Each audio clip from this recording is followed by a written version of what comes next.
अस्सलाम वालेकुम। तो हम पढ़ रहे थे अपर लिम्ब एनाटॉमी में पेक्टोरल रीजन। पेक्टोरल रीजन जो है उसमें हमने पढ़ा था लास्ट वीडियो में सुपरफिशियल फेशिया पढ़ा था। उसका एक कंटेंट था ब्रेस्ट, जो कि इम्पोर्टेंट कंटेंट होता है ब्रेस्ट सुपरफिशियल फेशिया का।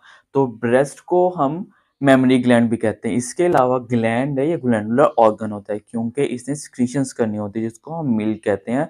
N important nutrient providing secretion to the foetus. तो ये क्या है, इंपॉर्टेंट ऑर्गन है किसका, पेक्टोरल रीजन का, या कह लें कि सुपरफिशियल फेशिया का। और ये रूडिमेंट्री होता है इन मेल, मतलब वेल नॉट वेल डेवलप होता है, लेकिन इन फीमेल्स ये वेल डेवलप होता है क्योंकि फीमेल्स के अंदर इसने सिक्रीशंस करनी होता है फॉर फीडिंग। इसकी शेप कैसी होगी, शेप वेरी करती है। कॉमनली जो होती है कॉनिकल होगी या फ्लैट होती है, इन सम ये हेमिस्फेरिकल होती है। ये वेरी करती है, डिफरेंट होगी। इसकी सिचुएशन क्या है, लोकेशन क्या है, ये लाइक करती है कहाँ पर, सुपरफिशियल फेशिया में। और इसको हमने डिवाइड किया होता है इमेजिनरी, इसको हमने 4 क्वाड्रेंट्स में डिवाइड किया होता है। एक लेफ्ट और राइट, जो मिड लाइन की तरफ होगा उसको मीडियल। तो मीडियल में अपर और लोअर में डिवाइड कर लेते हैं, अपर मीडियल क्वाड्रेंट और लोअर मीडियल क्वाड्रेंट। इसी तरह अपर लेटरल क्वाड्रेंट और लोअर लेटरल क्वाड्रेंट में डिवाइड करते हैं।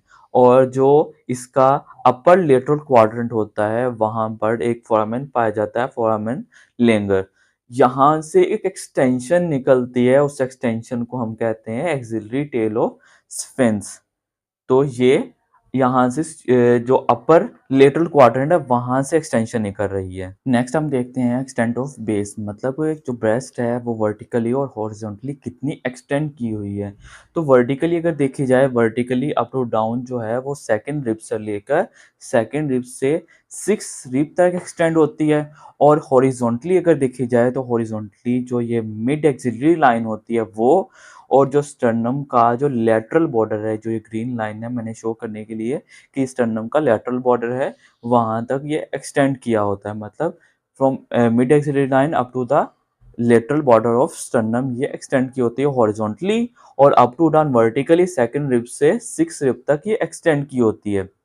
फिर इसके बाद देख लेते हैं इसके डीप रिलेशनशिप्स देख लेते हैं, मतलब कि इसके जो कनेक्शंस हैं टू अदर स्ट्रक्चर्स। तो पहले नंबर पे इसका स्ट्रक्चर आ जाएगा डीप फेशिया।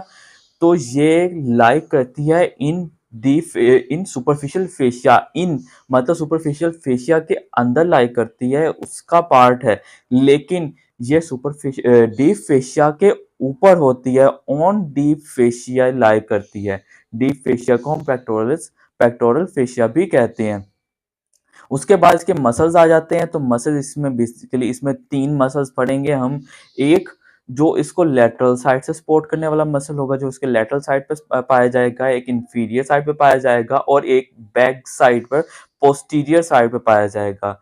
जो लेटरल साइड पे पाया जाता है, लेटरल साइड पे हमारे पास होगा serratus muscle, serratus anterior muscle होगा। और जो बैक साइड पर है, जो लार्ज मसल है, पेक्टोरलिस मेजर मसल। और जो इसके इंफीरियर साइड है, जो एब्डोमेन साइड पे होगा, एब्डोमेन साइड पे कौन सा है, एक्सटर्नल ओब्लीक मसल पाया जाएगा, जो कि एब्डोमेन का एक मसल है।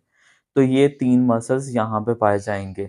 उसके अलावा जो डीप फेशिया है और जो ब्रेस्ट है, इसके दरमियान में एक स्पेस पाई जाती है, एक टिश्यू की लेयर पाई जाती है जो डीप फेशिया को ब्रेस्ट से सेपरेट आउट कर रही होती है।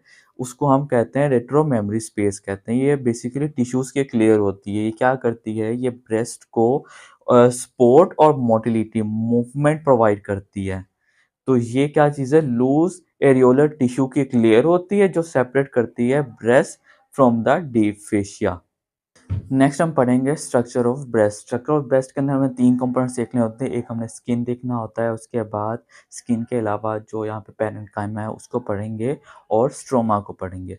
फर्स्ट ऑफ ऑल स्किन को अगर देखा जाए तो स्किन जो उसके 2 पार्ट्स हम पढ़ेंगे, एक जो है एरियोला पढ़ेंगे, और दूसरा कॉनिकल शेप प्रोजेक्शन जो होते हैं जिसको हम नॉर्मली निपल बोलते हैं, वो देखेंगे। तो जो एक्सटेंशन होती है, जो उभार होता है वहाँ पर बिल्कुल सेंटर पोर्शन होता है जिसको हम निप्पल कहते हैं, वो कॉनिकल प्रोजेक्शन होता है। उसके सराउंडिंग में डार्क पिगमेंटेड स्किन होती है, उसको हम बोलते हैं एरियोला बोलते हैं। इसी तरह एरियोला के अराउंड कुछ ट्यूबरकल्स पाए जाते हैं। उस ट्यूबरकल्स को हम कहते हैं ट्यूबरकल्स ऑफ मोंटगोमरी कहते हैं। जब फीमेल प्रेग्नेंट होती है या लैक्टेटिंग होती है तो ये जो मोंटगोमरी है, ट्यूबरकल्स हैं, वो थोड़े क्या हो जाते हैं प्रोमिनेंट हो जाते हैं, तो ये नॉर्मल होता है। इसके बाद देखें तो पैरेन्काइमा, पैरेन्काइमा के भी हमने मेनली 2 पार्ट्स में डिवाइड करेंगे पढ़ेंगे।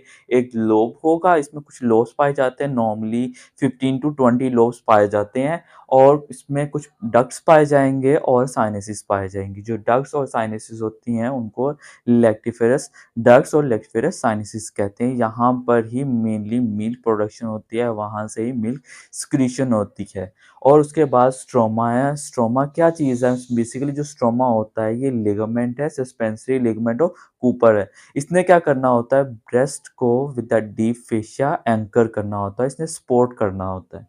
तो डायग्रामेटिकली देखें तो फर्स्ट ऑफ ऑल हमने क्या पढ़ा था निप्पल, तो ये इसका एक निप्पल आ जाएगा।